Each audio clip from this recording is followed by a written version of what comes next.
minhas queridas, meus prezados, um beijão, um abração. Eu sou muito faceiro de ser o primeiro peão de vocês. Já tive momentos aí de dizer para o Marcelo, se ele quisesse ser presidente da República, estava entregando sem cobrar nada. Mas aquilo já passou e agora, depois que eu lancei o primeiro canteiro de obras aí, e parece que a força de trabalho convocada para ele gostou, eu me entusiasmei. E agora não vai ser fácil de eu entregar a cadeira aqui. Eu estou falando aqui do gabinete da presidência da República. É isso aqui. E não vai ser diferente nunca. É isso aqui mesmo. Não é dentro do Palácio do Planalto, porque eu tenho lá o meu inquilino, que entrou sem me pedir e sem pedir para a nação. E agora parece que ele vai ter de ser tirado de lá contra a vontade dele. Foi ontem, o Maduro deu uma revoada ali na fronteira para mostrar que a coisa já está passando da hora. É claro que não vai sair dali as coisas que vão tirar os meus inquilinos lá de dentro do Palácio do Planalto. Vão sair de outro lugar. Mas ali a gente mostra que é bom eles terem juízo. Porque uma coisa que nunca eu fiz na minha vida. E aí eu tive perguntando para a minha descendência aí, os leões de Judá, e eles me disseram que desde que Judá começou a nos produzir lá no deserto, nós nunca fomos de recuar. A gente sempre levava a empreitada até o fim. Por isso é que as 12 tribos de Israel acabou nos isolando. Aí ficou Judá, constituindo um país só da nossa tribo, só da nossa família de Judá, com os nossos reis, Davi, Salomão, e aquela estirpe toda ali da onde saiu Jesus. E as 11 tribos com os outros. E que hoje é o Estado de Israel. Nós, judeus, somos muito mais discriminados lá no Estado de Israel do que os árabes. É tanto que tem mais judeus hoje no Irã do que lá em Israel. E nós, judeus, somos descendentes de Judá. Os outros são israelitas. Mas nós, judeus, não temos absolutamente nenhum constrangimento, nenhum cesto diante de Israel. Nós somos Israel. Mas o nosso jeito guerreiro, os leões de Israel, nos acabou apartando. Então a gente não dá volta. Por isso que isso aí é tradição da família judaica, dos leões de Israel, os saracenos do deserto. Quando a gente completa 14 anos, o pai ensina a gente a manobrar a arma. Não para usá-la um contra o outro, porque desde que nascemos, nosso pai nos ensina que nós somos filhos de Deus. E só Deus tem disponibilidade sobre nossas vidas. Nós temos de nos amar uns aos outros, como ele disse para Moisés, que nós tínhamos de fazer. E nós, judeus, seguimos à risca isso aí. Nós não nos matamos. Agora, nós aprendemos a lidar com arma porque está nas Escrituras que o soldado é ministro de Deus para fazer a depuração da procriação humana. Porque a espécie humana não tem seleção natural. As outras espécies todas têm, a espécie humana não. Então aí a seleção natural Deus deixou ao discernimento de justiça do ser humano, pelo qual nós damos desenvolvimento ao nosso espírito. E aí ele nos municiou para isso com o soldado, seu ministro armado, para fazer essa seleção. Isso quer dizer que nós somos abertos à encarnação de demônios. E aí esses demônios que encarnam aqui, é claro que não tem espaço entre nós, porque eles só fazem o mal. É o que está acontecendo aqui no Brasil. Nós temos uma encarnação de demônios hoje que tomou conta do poder. E eles não têm sensibilidade nenhuma. Vejam, por exemplo, nós estamos com mais de 11 milhões de pessoas assassinadas. Agora, na base de 94 pessoas sendo assassinadas por dia só nos corredores de extermínio de SUS. E o que Bolsonaro foi pedir nos Estados Unidos? Apoio dos Estados Unidos para invadir a Venezuela. Está em situação muito melhor do que nós. Mas ele quer levar a nossa desgraça lá para dentro. Não falou sobre a miséria que está aqui. Não falou sobre os 94 pessoas que ele mata cada dia aqui pela miséria.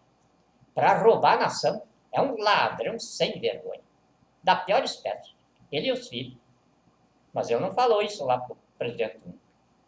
Não falou também lá no Chile. Não se sabe o que ele anda fazendo por aí.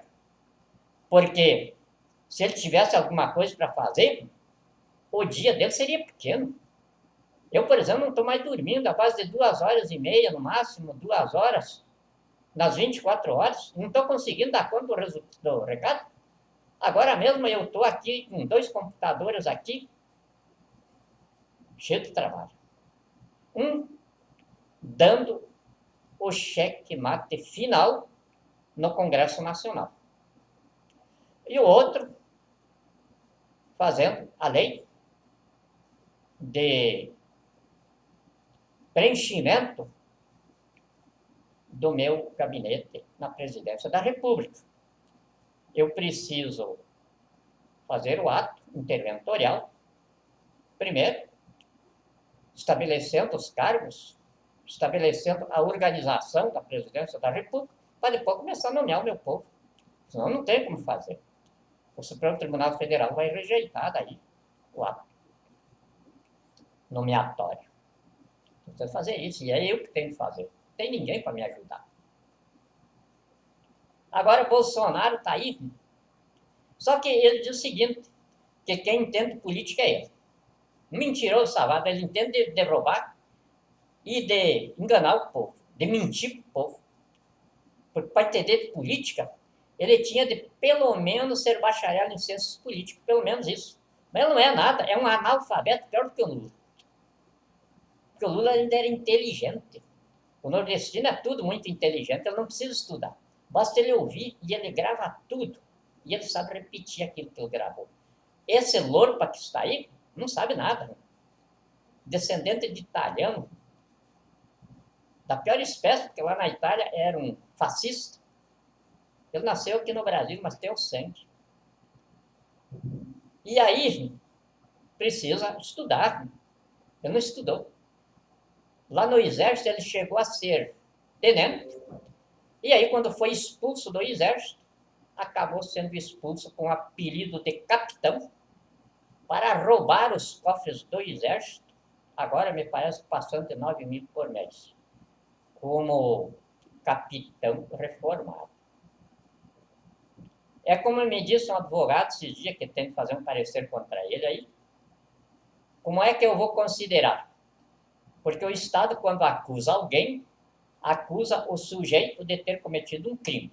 Agora, aqui nós estamos diante de um sujeito que é o próprio crime, falando no crime de falta de decoro. Ele é a própria falta de decoro. Então, como é que o Estado vai fazer? A vida humana é dinâmica. E nós chegamos, então, aqui no Brasil, a essa situação de nós termos o próprio crime no criminoso. O criminoso personificando o crime. Ele é a falta de decoro. Em tudo. Falta de decoro com a família, falta de decoro com a sociedade, falta de decoro com o quartel. E aí, vocês quiseram esse homem como presidente. Mas eu não culpo, é o povo brasileiro. Eu quero muito bem vocês e me orgulho demais de ser o vosso magistrado supremo. Eu gosto muito disso. Porque eu quero bem demais vocês. E aprendi isso faz pouquinho tempo. Quando eu entrei nessa folia, quando vocês me fizeram aí presidente constituinte do Brasil, até essa data eu era um advogado bastante arrojado, bastante mal criado. E difícil magistrado que tivesse simpatia comigo. Mas, de repente, daí, como magistrado supremo da minha nação, eu sou o povo no poder. Eu não sou mandatário do povo. Eu não sou representante do povo. Eu não fui eleito num partido político pelo povo. Então, eu sou o próprio povo no poder. E eu, sendo o próprio povo no poder, eu sou, inclusive, o Bolsonaro. Eu sou tudo que está aí. E aí, com um pai que quer bem os filhos, de vez em quando dá a gente chamava de ralhada. Dá uma ralhada no filho. Mas não é porque queira matar ele, é porque que ele se agrega à família, ao jeito da gente viver familiarmente. E uma nação é uma família. E eu, agora, estou nessa situação. Não me constranjo porque já com quase 100 anos de idade não é feio eu dizer que sou pai de 217 milhões de brasileiros e brasileiras. E com essa idade, embora o meu queridíssimo, saudosíssimo, saudades, terrível, meu comandante, o general Golbeiro Couto Silva, dissesse para a gente que depois dos 70 o homem entra na juventude confiável, porque ainda tem tesão, mas não faz mais burrada. Mas a isso se alia também a experiência. Eu, como alienígena da multidimensionalidade, eu não tenho capacidade de me apaixonar. A minha razão está sublimada sempre à emoção. Então, o amor, para mim, tem uma definição diferente. Eu não me apaixono por nada. Eu não me deixo submeter por sentimentos, por desejos. Tudo tem de passar pela razão e eu ter um resultado produtivo daquele ímpeto. Por isso, eu mais recuo do que avanço. Mas aí comecei a aprender a minha nação, que tem a emoção sublimada à razão. Tão sublimada que a minha nação primeiro pensa e depois, então, ela vai muito contrariada para o trabalho. Quando a lógica da vida é primeiro trabalhar, depois pensar. E para trabalhar não precisa pensar. E trabalhando ficar rico. E ficando rico, não precisa pensar. A riqueza supre tudo, compra tudo. Mas a minha nação, todo terráqueo, toda parte, eu vivi em várias partes do mundo, é a mesma coisa. Primeiro pensa. Todas as formas de ganhar a vida, e não só ganhar a vida, mas também de ficar rico, pensando. E aí vem a vigarice, aí vem a corrupção, aí vem a ladroagem, aí vem a índole de bandido. Porque as pessoas querem se suprir de riqueza, pensando, não trabalhando. E nós, alienígenas, não. Nós já passamos por isso aqui na Terra. Para chegar à multidimensionalidade, a gente passa pela tridimensionalidade. A minha galáxia lá no universo multidimensional já foi tridimensional, aqui. Então passei por aqui, conheço tudo, já vivi. Mas faz muito tempo isso aí, estou em outra dimensão, a cabeça é outra, e aí eu tento me condicionar agora. Um trabalho muito difícil. Jesus não conseguiu fazer isso. Ele descobriu que não tinha conseguido quando ele estava na cruz, crucificado lá.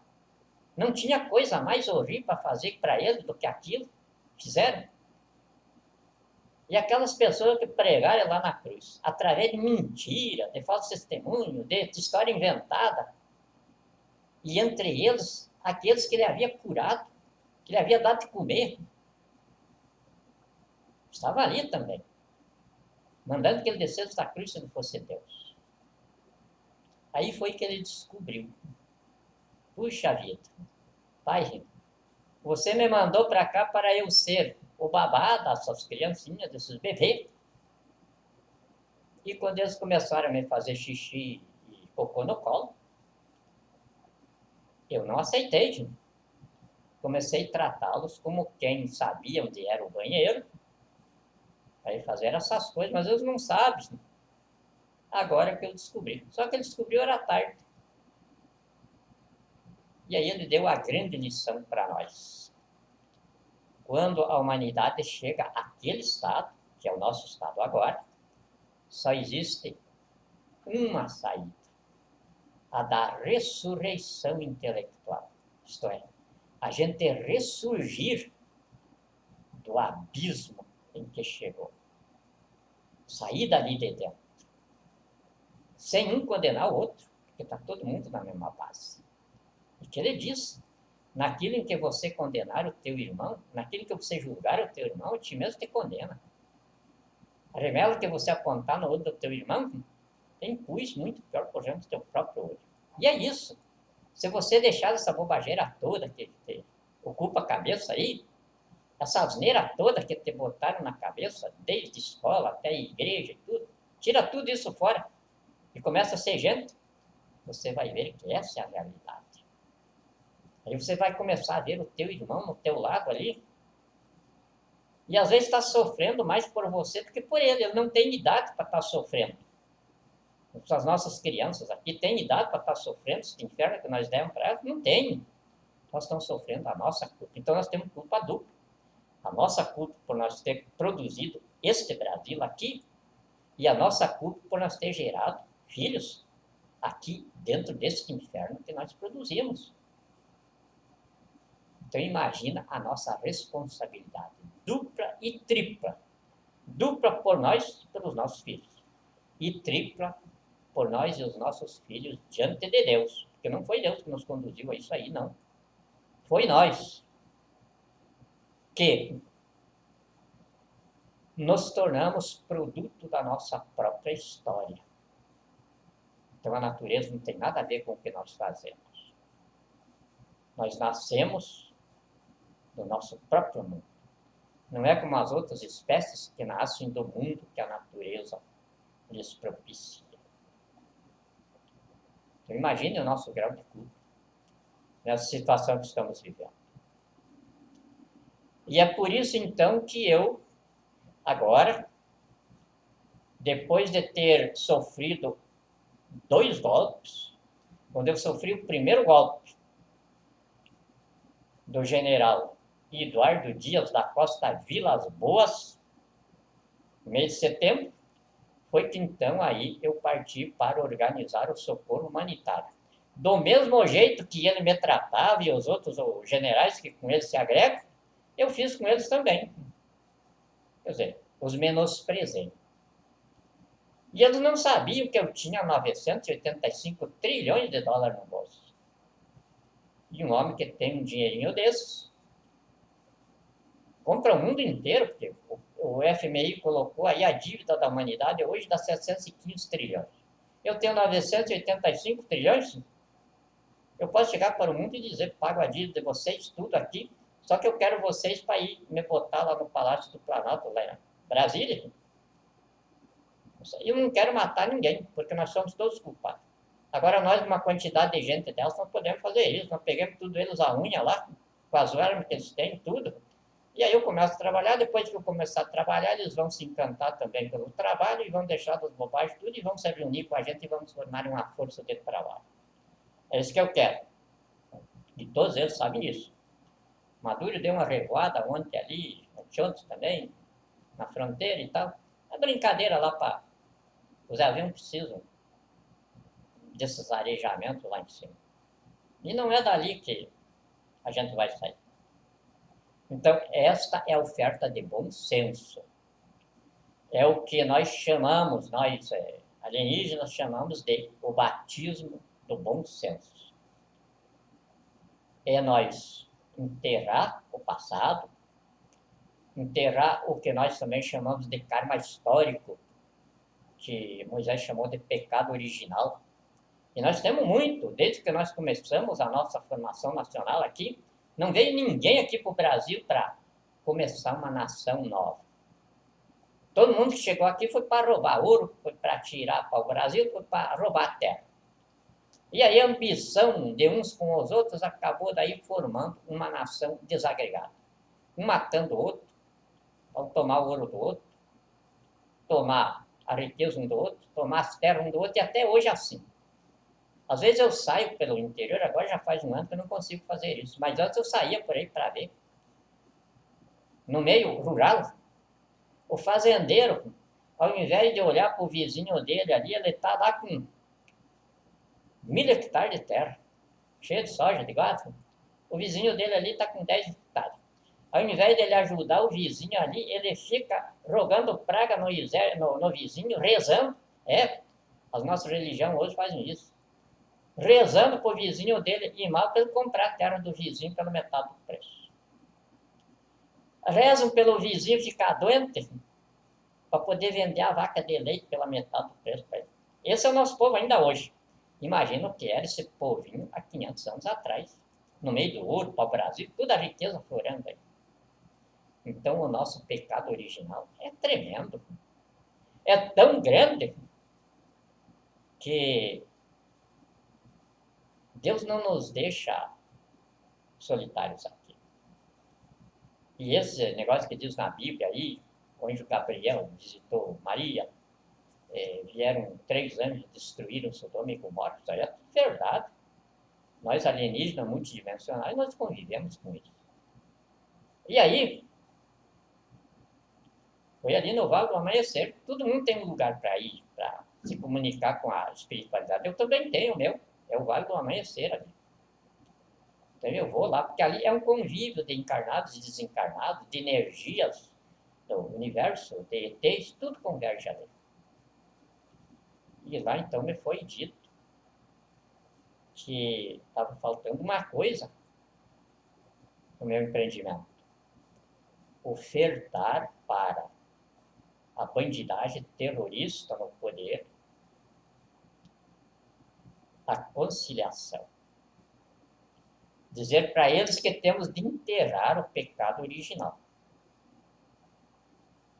Temos de enterrar o karma histórico e começarmos de novo, sem pensar no que nós fomos até agora.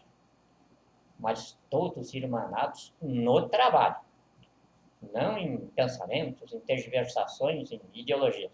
No trabalho, no caminho da roça. Pensando em todo mundo ficar rico.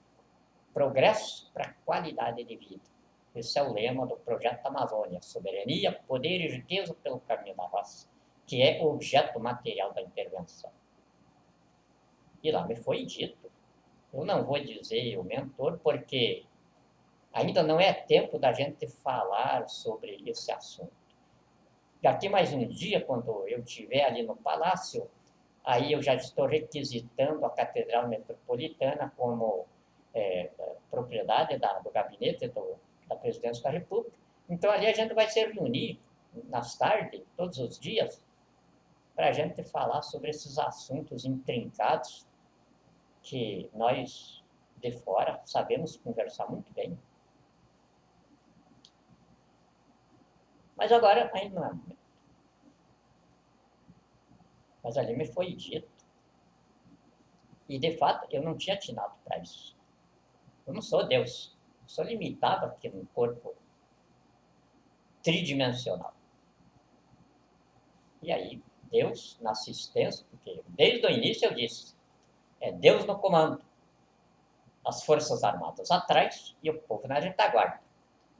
É a guerra que ele ensinou, através de Moisés, para nós humanos fazer.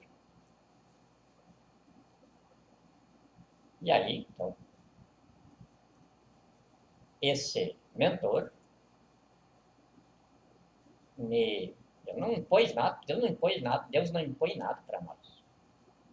O que nós dá individualidade diante dele é o nosso livre-arbítrio.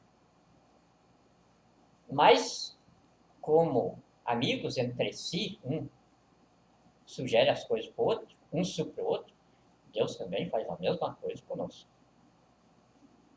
E ele me supriu disso. Falta no teu empreendimento você fazer a sua oferta. E então eu fiz. Eu suspendi. Sim, eu quero confessar isso. Eu estava com 3 mísseis prontos para disparar. Porque eu não tenho suscetibilidade. Eu tenho racionalidade. Mas na minha racionalidade eu entendia que o procedimento forense tinha acabado no dia 29 de dezembro de 2017. E dali para cá, a bandidagem tinha esgotado todas as ofertas de bom senso. E aí o que ia acontecer era o suicídio deles.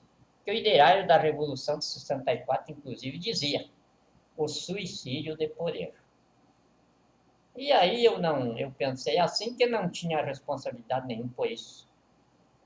Algum míssil que caísse aí em cima deles, é o suicídio deles. E esses mísseis que eu tenho aí no socorro humanitário, não tem o que ataque. Eles têm sensores que, antes de saírem da base, eles têm o caminho tudo traçado.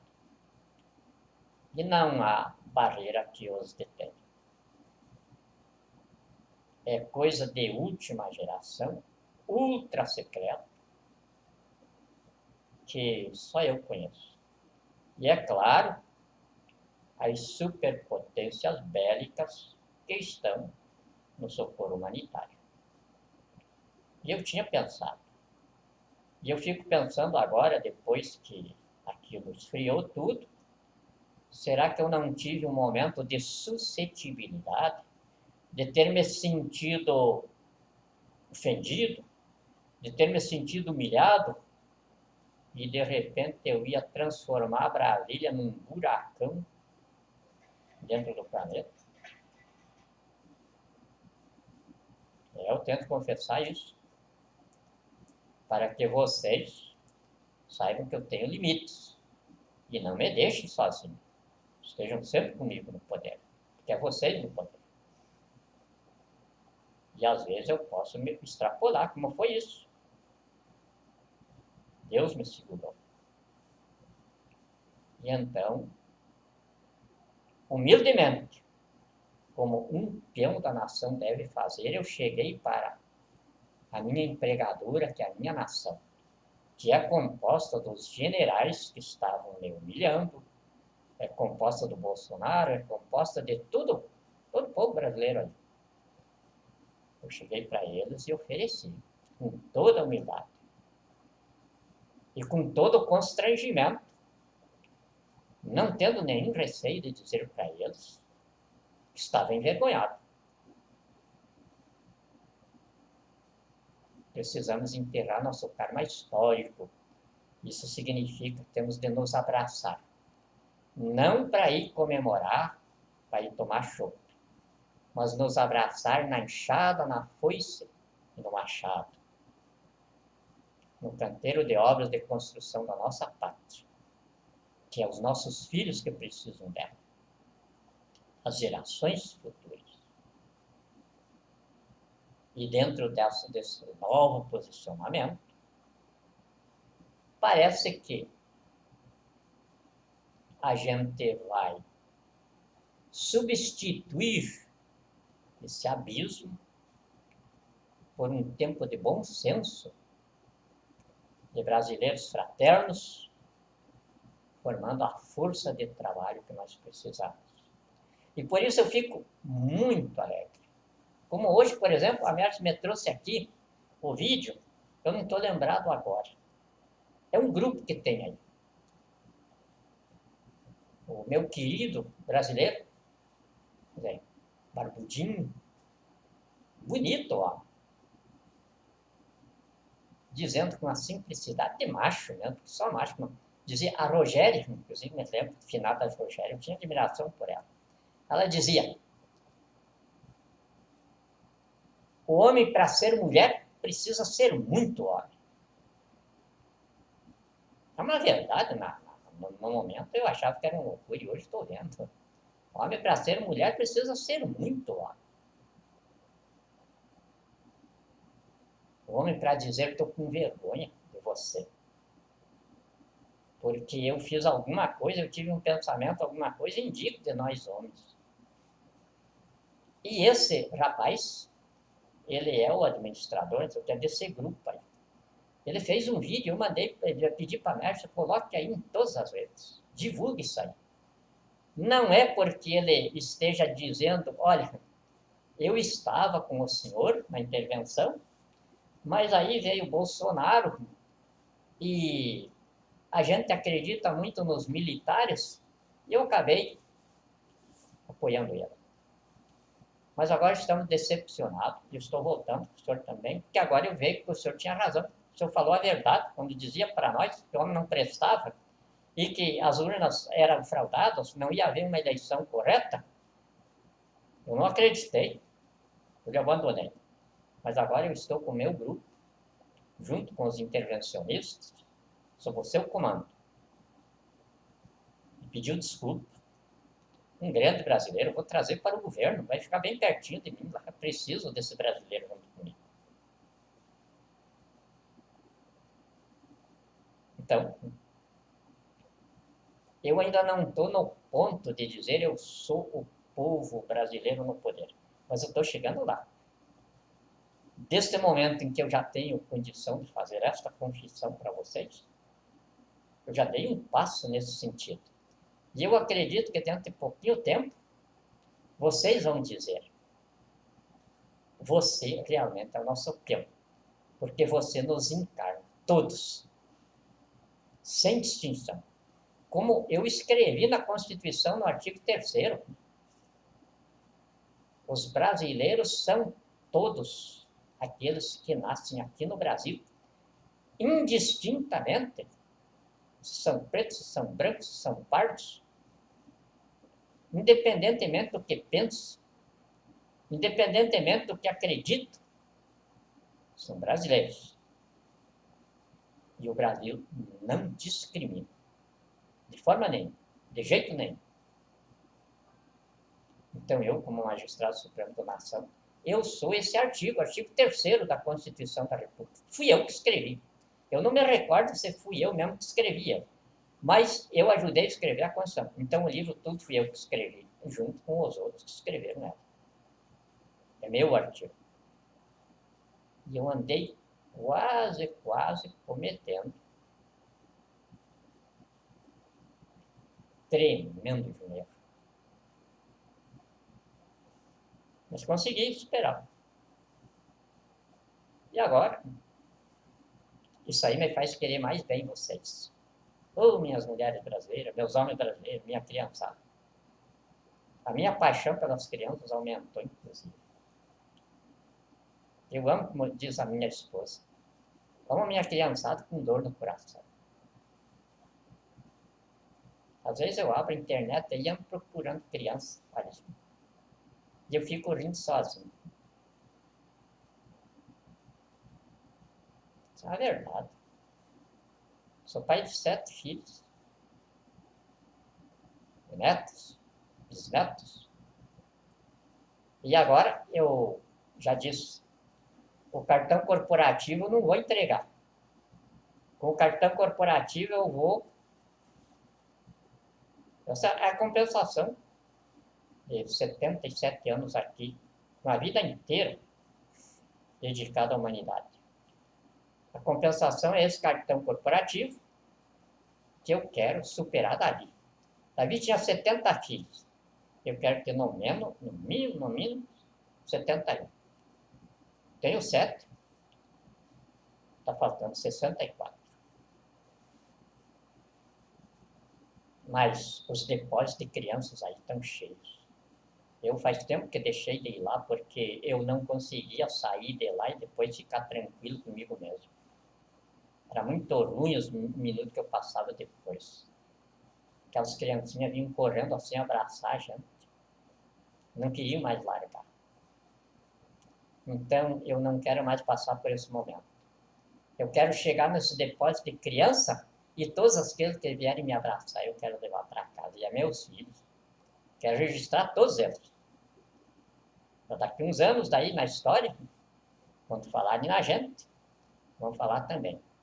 E o homem teve mais de 70 filhos. Vou superar Davi, pelo menos nisso. No resto, tudo não supera. Mas isso aí eu vou superar. Filho negro, filho branco, filho amarelo, não importa. Vou levar. E é claro, vou comprar uma mansão bem grande. Já imaginou 70 quartinhos aí, mas vou fazer. Babá à vontade lá dentro, professoras, tudo direitinho. Mas eu quero chegar lá e na hora que eu chego, minha filharada toda vem para cima dele. Isso não me impede de ser o presidente do Brasil. Deus os abençoe e vos guarde. Muito obrigado.